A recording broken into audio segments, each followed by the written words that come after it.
How's it going, everybody? My name is Noah Holly, and welcome back to another episode of the Pride Report. I'm finally back. It has been so long since I sat down in this chair and talked nonsense about my very favorite thing in the world, and that is college hoops. College hoops has been going crazy over the past few weeks. It would definitely be unnecessary to recap it all in this episode, but I am going to be recapping what went down last night, as well as previewing the upcoming weekend slate of games and tonight's slate of games. Of course, I also have a new segment that I'm really excited to introduce to you guys, so might as well just go ahead and jump right into it. There's a couple of games from Wednesday night that I am very eager to get to in today's show, and I'm going to start with UNC traveling to Florida State. Very big matchup in the ACC. FSU held off the Tar Heels, or Joel Berry to be specific, and won their 28th consecutive game at home. FSU improved to 12-2, whereas UNC fell to 12-3. Florida State went into the locker room up 51-40. The first half was essentially a three-point contest, and one that Florida State won. They were piping hot from behind the arc. Pretty much everything that they shot went in. But the second half was a little bit of a different story, mainly because UNC's Joel Berry really got going. He scored 21 of his 28 points in the second half. The game was close for the entirety of the last 10 minutes, but UNC lost after failing to capitalize on FSU missing both free throws of a two-shot set on two separate occasions, which has got to be the most frustrating thing for a fan in college hoops. The consensus coming into the season was that this was going to be a rebuilding year of sorts for Florida State, who lost a ton of talent from a year ago, including Xavier Rattan-Mays and, of course, Jonathan Isaac. But they look like one of the better teams in the obviously very loaded ACC. 7 or 8 guys get really big minutes for this team, and you can count on at least one or two of them to get hot from behind the arc during a game. Terrence Mann in particular has been fantastic. Really big fan of him. He is a budding superstar. Probably one of the most athletic players in the conference. And you have to give Brian Angola some love. He averaged under 5 points last season, but is one of FSU's leading scorers this season, and has scored 20 plus in each of his past 2 games. And in terms of UNC, they were horribly uncoordinated on defense in the first half, and it ended up dooming them. They made it too easy for an FSU team that can move the ball really well to hit shots. I don't think much of this loss, though, for UNC, because I knew coming into the year that North Carolina was not nearly as good on both sides of the floor as they were a year ago when they, of course, won the national championship. This is still one of the harder teams to beat in the ACC, but it's going to happen more than you would think. I can promise you that. It's time to be concerned about Miami. The 15th ranked Hurricanes only managed 54 points and fell on the road to a Georgia Tech team that came into the game with a 6-7 record. They are frankly not a very good team at all this year. To be fair, Georgia Tech was without Josh Okogie for their first 8 games, but this is a team that has lost to Grambling, Wofford, and Wright State, among many others this season. Even with Okogie, there's just not many excuses for losses like that. Okogie had a monster night, scoring 30 points. Georgia Tech went on a 10-2 run in the final minutes to build a lead and earn the upset that they hope will help them build some momentum in ACC play. Miami was led by 13 from DeJuan Hewell, the only Hurricane to score in double figures.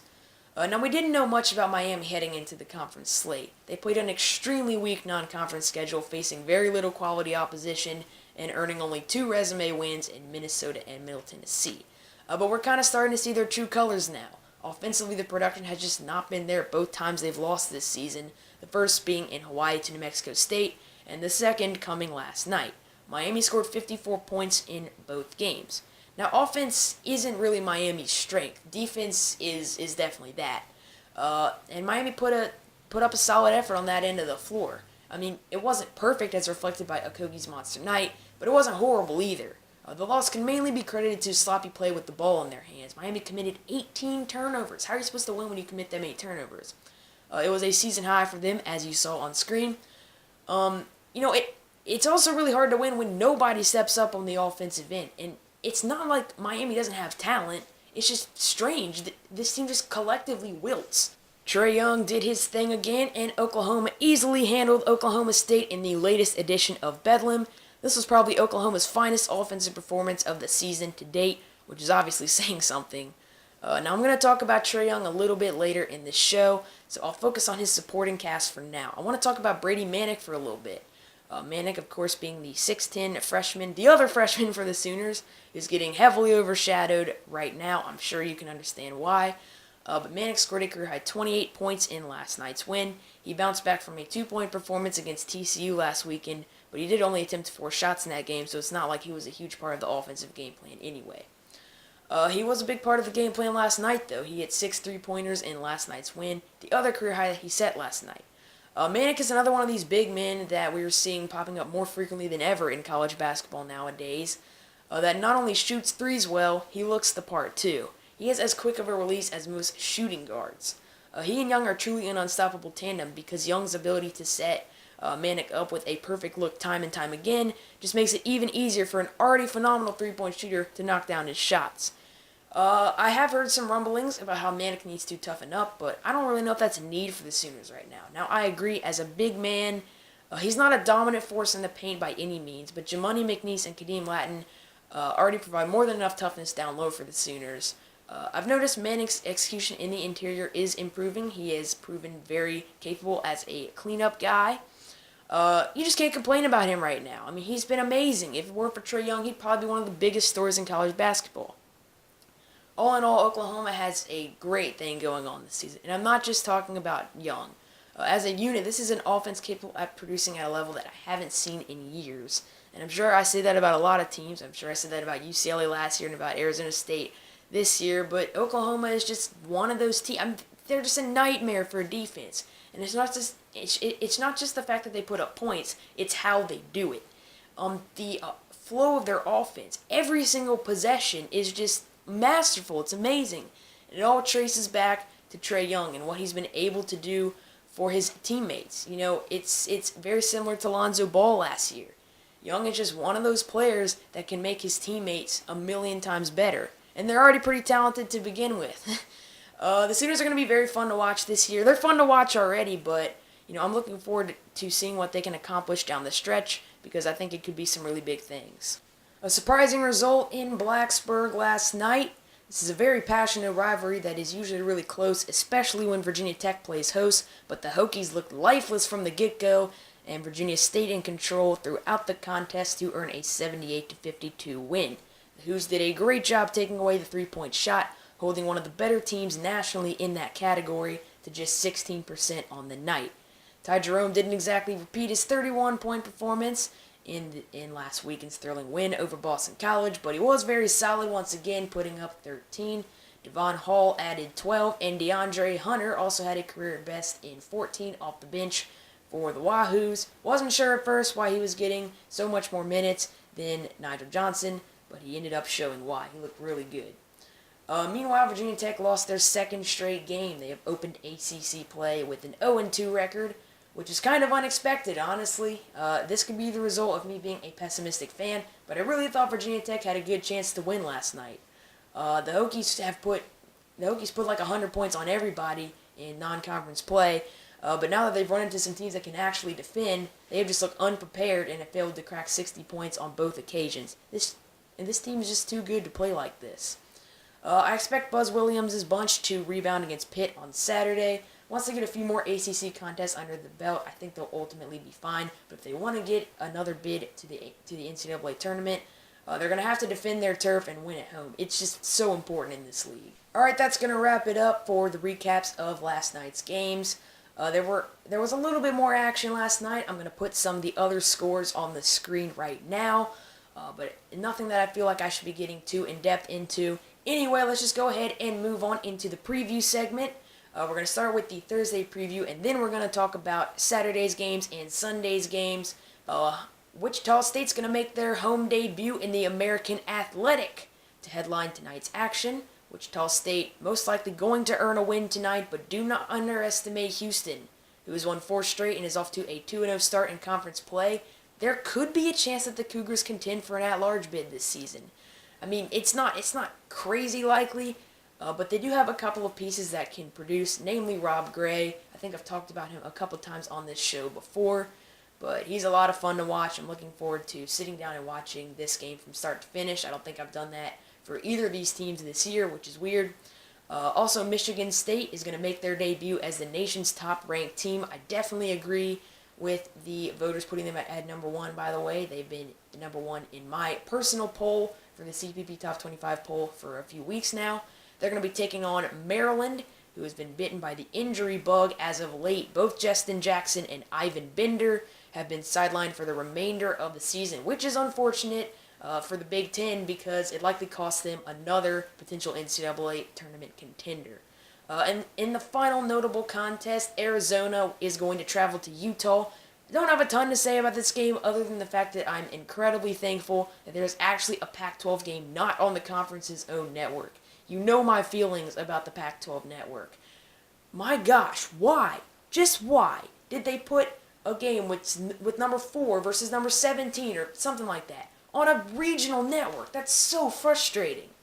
But anyway, Cincinnati and Gonzaga, the two teams tied at 19th in the latest AP poll. I'm assuming that's the case. Maybe ESPN screwed up their graphics again. I'm a little bit too lazy to go look. But they're around there somewhere. They're going to both go on the road tonight and face Temple and Pepperdine, respectively.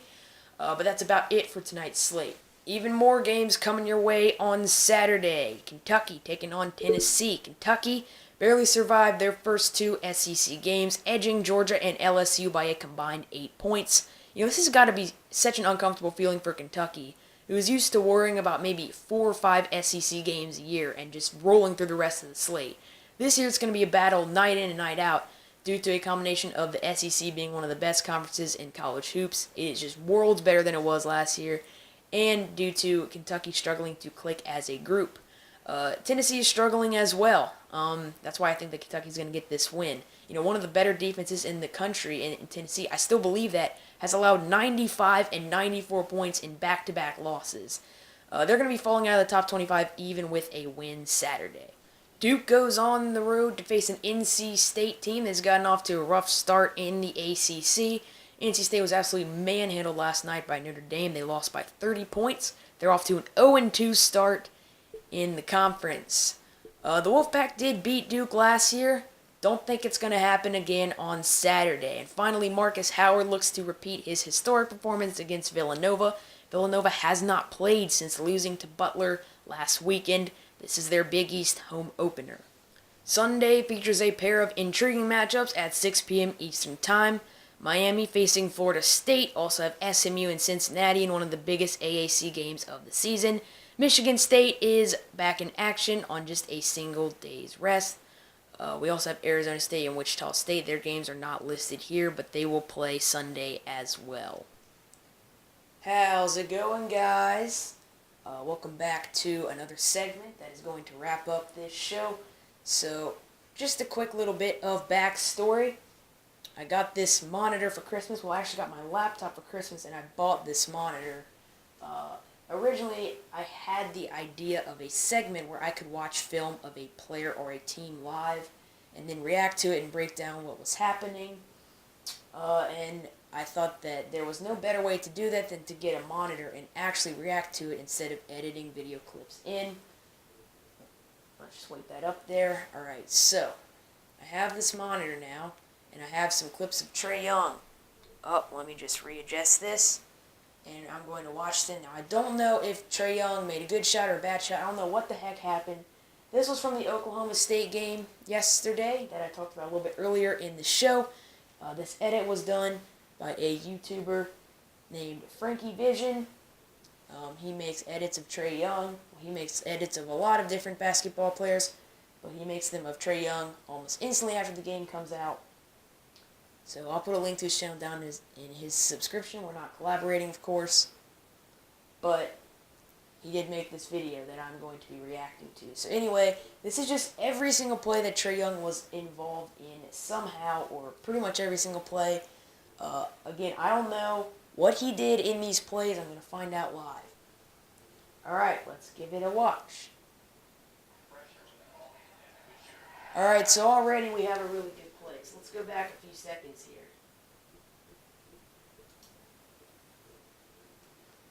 Alright, so I have never played competitive basketball in an organized league. I've never been coached for basketball.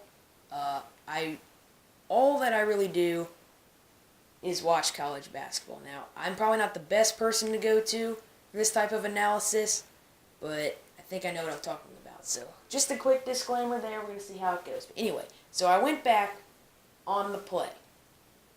Quick look at what's happening here. Trae Young with the basketball. 5 Oklahoma State players. What are they doing? They're all looking at Trae Young. Now, of course, you have to respect Young. He's an amazing player. You have to be on your toes all the time. They're all looking at him. Jeffrey Carroll right here, playing zone, leaves that guy wide open. Now, I understand why you would want to play zone, but this is just bad defense because, I mean, if you're watching tape of Trae Young, which you know that Oklahoma State did hours of, you're going to know what Young's passing ability is. His passing ability is the main strength of his game. I've said that a couple times. I'll say it again. He's a great shooter. He's a much better passer. It doesn't matter if Oklahoma State had all these 5 guys on that person. Young was going to find him in the perfect spot anyway. That's just what he does. So watch what happens. Such an effortless pass. Just a flick of the wrist. Finds his man. Gets it done. Great stuff. Let's move on to another play. Alright, so I picked another play here. We're going to see if it's good or bad. See what Trae Young does. Alright, now I don't know what's going to come out of this play, but I do want to talk about one thing before I get into the rest of that. Accidentally just knocked over my almonds. Sorry for that sound. Trae Young is, one of the underrated aspects of his game is his ability to handle the basketball. He is one of those players that can create so much space with just the slightest move. And all of his movements, all of his ball handling, all of his dribbling, all of his footwork, it's done in such a quick way. And it is so hard to keep up with. So, when I say that the defense has to be on its toes, I literally mean that. Because you have to be ready to react to anything, because he's just so quick. So that was what just happened right there. Faked out the guy, got a good move. Let's press space. Alright, right here, he's lost his defender. He's got an angle to the basket. Now, I don't know if he's going to score the basketball or not, but he lost that guy because of his quick movements. And that defender was not prepared.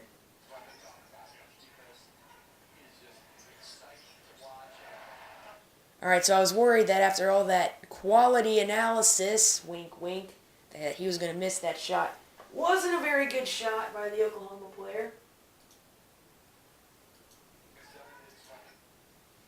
But I do want to see Trae Young create some more space. Alright, so that is the player that's going to score. And he's going to come over. He's going to be right here when he scores. Young's going to be inside there. And this is not what most college basketball players can do. Alright, so this is when he begins to pass. Now, in the previous dribble, he created just enough space, just the tiniest pocket of space, that he's able to make a pass. He's able to make any pass. I don't think his own teammates even know where he's going. I don't know how they're able to react to it so well. You have Cam McGusty right there. It could go to him. It could go to Christian James. It could go to this guy on top. That's the thing about Trae Young. He can make a pass to anyone, no matter where it is, and find them wide open. That's why I say it's the biggest strength of his game. So this is where he begins the pass. Look where he's looking. Towards the basketball. Oh, he can also score, too. He can also pull up for a floater. So many options. How do you react? It seems to me that there's so much focus on Trae Young as a defense. And there should be. I'm not saying that that's in the wrong.